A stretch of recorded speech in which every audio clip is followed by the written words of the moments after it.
Hello everyone, welcome to success with Rai academy. 1 मई 2024 के दैनिक जागरण के राष्ट्रीय संस्करण को आज के इस वीडियो में हम डिस्कस करेंगे। तो चलिए वीडियो को स्टार्ट करते हैं। और सबसे पहली जो यहाँ पर हेडिंग है, मोहब्बत की दुकान में बेचे जा रहे फर्जी वीडियो।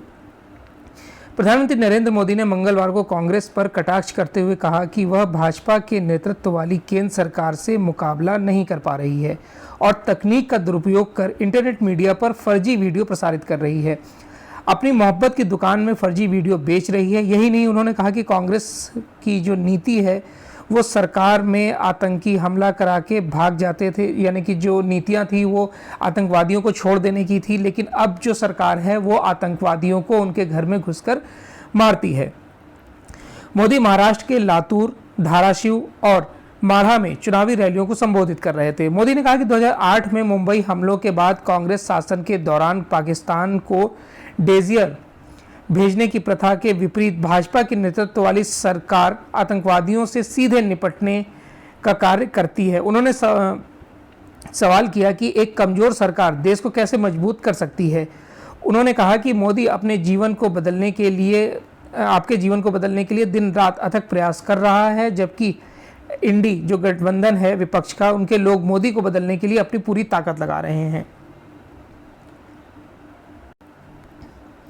नेक्स्ट न्यूज़ है कि ईडी से केजरीवाल की गिरफ्तारी के समय का स्पष्टीकरण तलब।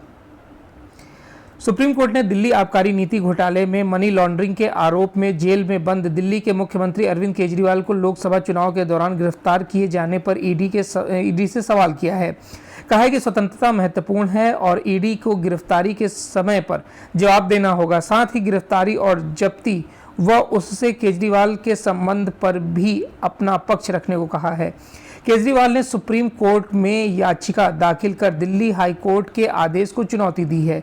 हाई कोर्ट ने केजरीवाल की याचिका खारिज करते हुए गिरफ्तारी को वैध ठहराया था। ईडी ने केजरीवाल को 21 मार्च को गिरफ्तार कर लिया था। फिलहाल वह न्यायिक हिरासत में है। जस्टिस संजीव खन्ना और जस्टिस दीपांकर दत्ता की पीठ ने मंगलवार को केजरीवाल की ओर से बहस पूरी होने के बाद ईडी के वकील से 5 सवाल पूछे और कहा कि शुक्रवार को वे इन पर तैयारी के साथ बहस के लिए आएंगे। मंगलवार को केजरीवाल के वकील अभिषेक मनु सिंघवी ने गिरफ्तारी पर सवाल उठाते हुए जिन गवाहियों और सामग्रियों को आधार बनाते हुए केजरीवाल की गिरफ्तारी की गई है वह ईडी के पास पिछले 9 महीने से थी, तो फिर इस समय गिरफ्तारी की जरूरत क्या थी। नेक्स्ट न्यूज़ है कि पन्नू मामले में अमेरिकी मीडिया रिपोर्ट निराधार। भारत ने सोमवार को अमेरिकी मीडिया में प्रकाशित उस रिपोर्ट को पूरी तरह से निराधार और अवांछित बताया है, जिसमें खालिस्तानी आतंकी गुरपवंत सिंह पन्नू को मारने के कथित प्रयास में रॉ के एक अधिकारी की संलिप्तता बताई गई है। विदेश मंत्रालय ने कहा है कि यह रिपोर्ट अटकलबाजी पर आधारित है और पूरी तरह गैर जिम्मेदाराना है। अमेरिकी दैनिक अखबार द वॉशिंगटन पोस्ट ने अज्ञात सूत्रों के हवाले से पन्नू को कथित हत्या की साजिश के संबंध में भारतीय रिसर्च एंड एनालिसिस विंग यानी रॉ के एक अधिकारी का नाम लिया है। भारतीय विदेश मंत्रालय के प्रवक्ता रणधीर जायसवाल ने मंगलवार को कहा कि रिपोर्ट में एक गंभीर मामले में अवांछित और निराधार आरोप लगाए गए हैं। भारत सरकार ने संगठित अपराधियों, आतंकवादियों तथा अन्य के नेटवर्क को लेकर अमेरिकी सरकार द्वारा साझा की गई सुरक्षा चिंताओं की जांच के लिए उच्च स्तरीय समिति गठित की है, जिसकी जांच जारी है। इस पर काल्पनिक और गैर जिम्मेदाराना टिप्पणियों की जरूरत नहीं है। पिछले साल नवंबर में अमेरिका ने भारतीय नागरिक निखिल गुप्ता पर अमेरिका में सिख अलगाववादी पन्नू की हत्या की नाकाम साजिश का आरोप लगाया था।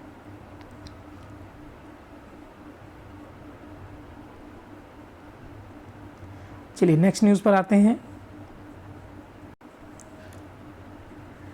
अब विधानसभा और लोकसभा चुनाव साथ कराए जाएंगे, राजनाथ सिंह। रक्षा मंत्री राजनाथ सिंह ने कहा है कि कांग्रेस धरती से डायनासोर की तरह विलुप्त हो जाएगी। एक देश एक चुनाव का जिक्र करते हुए कहा कि अब विधानसभा और लोकसभा के चुनाव एक साथ कराए जाएंगे। इसके लिए संविधान में आवश्यक संशोधन किया जाएगा। उन्होंने मंगलवार को खंडवा जिले में पुनासा और बड़वानी जिले के ठीकरी में चुनावी जनसभाओं को संबोधित करते हुए ये बात कही है। रक्षा मंत्री ने कहा कि खुद महात्मा गांधी ने कांग्रेस को भंग करने की बात कही है। जनता ने इस बात को पूरा करने की ठान ली है। मध्य प्रदेश में भाजपा की डबल इंजन की सरकार की वजह से विकास की बयार बह रही है। रक्षा मंत्री सिंह ने कहा कि पहले भारत की बातों को दुनिया में गंभीरता से नहीं लिया जाता था, लेकिन अब दुनिया कान खोलकर भारत की बात सुनती है। नेक्स्ट न्यूज़ है कि शत्रुओं से निपटने को हर समय रहना चाहिए तैयार। एडमिरल दिनेश कुमार त्रिपाठी ने नौसेना के 26वें प्रमुख के रूप में कार्यभार संभालने के बाद मंगलवार को कहा कि नौसेना को समुद्र में संभावित शत्रुओं से निपटने के लिए हर समय तैयार रहना होगा। संचार और इलेक्ट्रॉनिक युद्ध विशेषज्ञ एडमिरल त्रिपाठी ने आर हरि कुमार के सेवानिवृत्ति के बाद यह जिम्मेदारी संभाल ली है। सैनिक स्कूल रीवा के पूर्व छात्र एडमिरल त्रिपाठी नौसेना स्टाफ के उप प्रमुख के रूप में कार्य कर रहे थे। एडमिरल त्रिपाठी ने ऐसे समय में नौसेना की जिम्मेदारी संभाली है जब लाल सागर और अदन की खाड़ी समेत अनेक रणनीतिक जलमार्गों पर सुरक्षा चुनौतियां पैदा हुई हैं, जिनसे क्षेत्र में हाउती उग्रवादियों द्वारा विभिन्न कारोबारी जहाज़ों को निशाना बनाया जाना शामिल है। एडमिरल त्रिपाठी ने संवाददाताओं से कहा है कि कुछ सालों में हमारी नौसेना युद्ध के लिए तैयार, एकजुट, विश्वसनीय और भविष्य के लिहाज से तत्पर बल के रूप में विकसित हुई है। उन्होंने कहा कि समुद्री क्षेत्र में मौजूदा और उभरती चुनौतियों के मद्देनजर भारतीय नौसेना को संभावित शत्रुओं से निपटने के लिए हर समय परिचालन दृष्टि से तैयार रहना होगा। भविष्य की सुरक्षा चुनौतियों से निपटने के लिए आत्मनिर्भरता जरूरी। थल सेना प्रमुख जनरल मनोज पांडे ने मंगलवार को कहा कि युद्ध अब अंतरिक्ष, साइबर, विद्युत चुंबकीय स्पेक्ट्रम और सूचना प्रणाली जैसे नए क्षेत्रों में पहुंच गया है। भारत को भविष्य की सुरक्षा चुनौतियों से निपटने के लिए स्वदेशी क्षमताएं विकसित करनी होंगी। सेना प्रमुख ने विशेष रूप से सशस्त्र बलों में प्रौद्योगिकी बढ़ाने और आत्मनिर्भरता के महत्व को रेखांकित करते हुए कहा कि दोनों अलग अलग हैं, फिर भी एक दूसरे से जुड़े हुए हैं। जनरल पांडे ने कहा कि भारत को अपनी स्वदेशी सैन्य क्षमताएं विकसित करनी चाहिए, क्योंकि कोई भी देश उसके साथ नवीनतम, उन्नत और महत्वपूर्ण तकनीक साझा नहीं करेगा। उन्होंने कहा कि आज पारंपरिक सैन्य बल अनुपात गौड़ हो गया है। जनरल पांडे ने चौथे चरण के सुंदरजी स्मृति व्याख्यान में यह टिप्पणी की है। उन्होंने कहा कि मैदान पर प्रतिस्पर्धात्मक बढ़त बनाने के लिए प्रौद्योगिकी को अपनाने की जरूरत पर प्रकाश डाला। सेना प्रमुख ने कहा कि युद्ध लड़ने की प्रणालियों में प्रौद्योगिकी को शामिल करने और तकनीकी प्रगति के साथ तालमेल बनाए रखने की अनिवार्यता आज भी कायम है।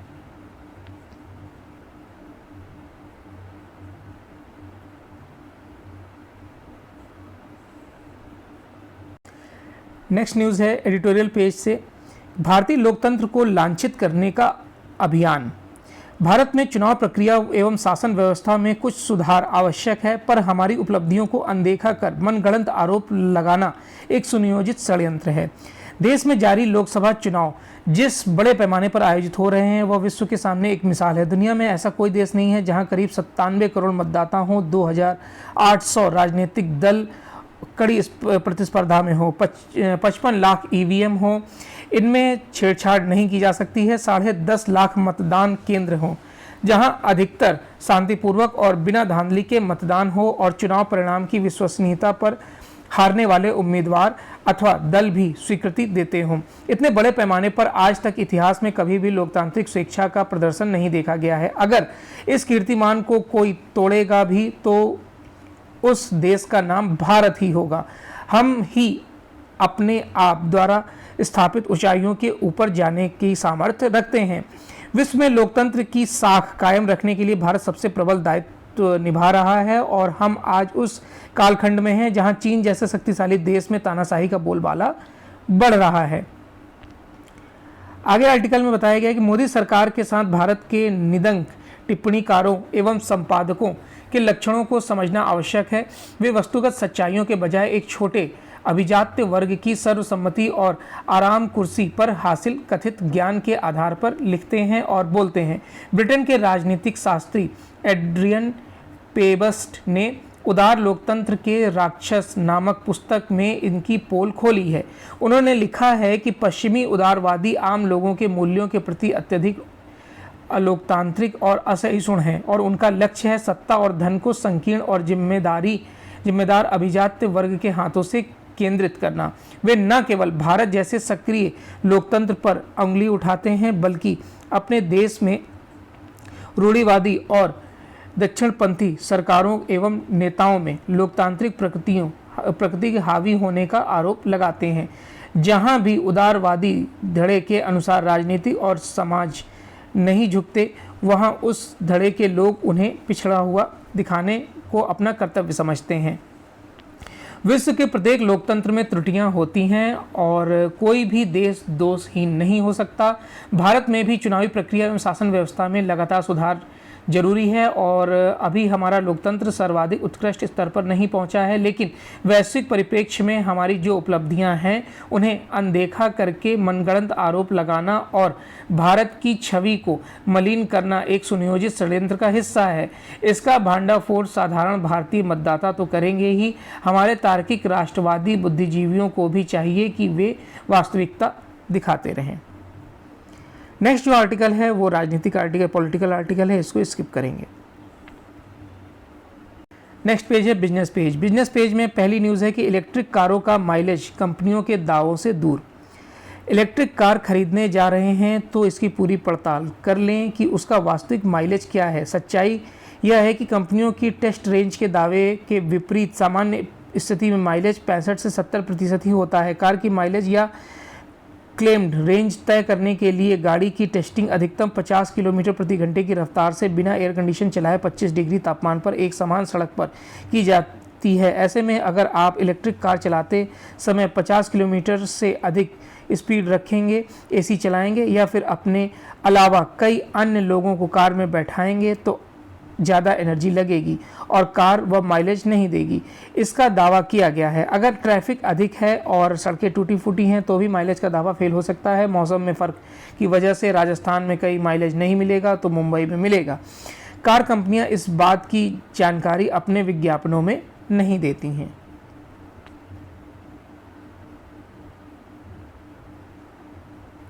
बीती तिमाही में सोने की मांग 8% बढ़ी है। मूल्य के रिकॉर्ड उच्च स्तर पर पहुंचने के बावजूद मजबूत आर्थिक हालात के चलते इस वर्ष मार्च तिमाही के दौरान देश में सोने की मांग में 8% की बढ़ोतरी रही है।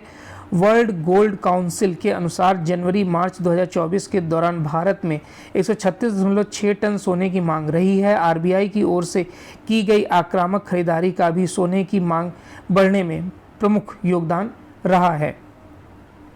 सरकार ने चालू सीजन में अब तक 196 लाख टन गेहूं खरीदा है। सरकार ने चालू सीजन के दौरान अब तक 196 लाख टन गेहूं की खरीद कर ली है। वह राष्ट्रीय खाद्य सुरक्षा अधिनियम के तहत संचालित विभिन्न योजनाओं के लिए जरूरी वार्षिक मांग 186 लाख टन से ज़्यादा है। सूत्रों के अनुसार अब तक विभिन्न राज्यों के 16 लाख किसानों से 45,000 करोड़ रुपए के गेहूं की खरीद की गई है। अब आते हैं इंटरनेशनल पेज पर। समझौता हो या नहीं, रफाह पर करेंगे हमला, नेतन्याहू। हमास के साथ संघर्ष विराम पर चल रही वार्ता के बीच इजराइल के प्रधानमंत्री बेंजामिन नेतन्याहू ने मंगलवार को गाजा के रफाह शहर पर हमले का संकल्प लिया है। उन्होंने कहा कि समझौता हो या नहीं, इजराइल रफाह पर हमला करेगा और हमास की बटालियनों को तबाह करेगा। उनका यह बयान ऐसे समय आया है जब मिस्र की मध्यस्थता से 33 से 40 बंधकों की रिहाई को लेकर इजराइल और हमास के बीच संघर्ष विराम समझौते पर बातचीत चल रही है। यह वार्ता मिस्र की राजधानी काहिरा में चल रही है। कनाडा में भारतीय छात्र हर हफ्ते कर सकेंगे 24 घंटे काम। कनाडा में भारतीय समेत अंतर्राष्ट्रीय छात्रों को सितंबर से हर हफ्ते 24 घंटे विश्वविद्यालय कैंपस से बाहर काम करने की छूट होगी। कनाडा सरकार के यह नियम मंगलवार से प्रभावी कर दिए गए हैं। आव्रजन, शरणार्थी और नागरिकता मंत्री मार्क मिलर ने सोमवार को एक प्रेस विज्ञप्ति में कहा कि विदेशी छात्रों को कैंपस से बाहर प्रति सप्ताह 20 घंटे से अधिक काम करने की अनुमति देने वाली अस्थायी नीति 30 अप्रैल 2024 को समाप्त हो चुकी है और इसे अब आगे नहीं बढ़ाया जाएगा। हमारा इरादा छात्रों द्वारा प्रति सप्ताह कैंपस से बाहर काम करने की संख्या को 24 घंटे में बदलने की है। और उन्होंने कहा कि कनाडा सरकार देश भर में अंतर्राष्ट्रीय छात्र नामांकन में वृद्धि पर रोक लगा रही है।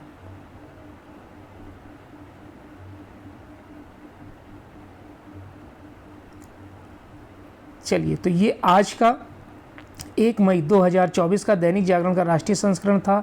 आई होप आपको वीडियो अच्छा लगा होगा। अगर वीडियो अच्छा लगा हो तो लाइक और शेयर कर दीजिएगा। वीडियो देखने के लिए धन्यवाद।